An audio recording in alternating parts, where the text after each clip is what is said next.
Сәлеметсіздер ме көрермендер, желіде Қайрат Нұртас жайлы ақпарат тарады. Толық ақпаратқа ие болу үшін видеороликті соңына дейін қараңыз. Отандық танымал продюсер Гүлзира Айдарбекова ұлы Қайрат Нұртастың сахнада жылап қалғанына қатысты пікір білдірді. Ол баласының көз жасына не себеп болғаны жайлы халық не ойлайтынын білгісі келді. Гүлзира Айдарбекова Instagram парақшасында жұлдызды ұлының өнер көрсетіп жатқан сәтінен видео жариялады. Онда Қайрат Нұртастың көз жасына ерік бергенін көруге болады. Былтырғыда белгілі продюсер президентінің халық алдында жылап қалуына не себеп болғанын түсіндіруге кірісті. Ол бұл жайында желі қолданушылар не ойлайтынын білмек болып, оларға бірнеше нұсқаларды келтірді.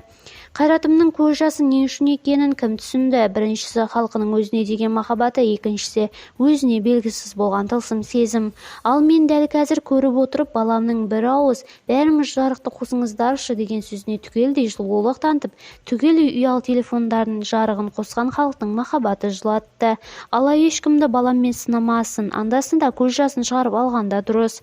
Қайырымен болсын, әйеліне болған ыстық сезімін көз жаспен жеткізді, дейді Гүлзира Айдарбекова.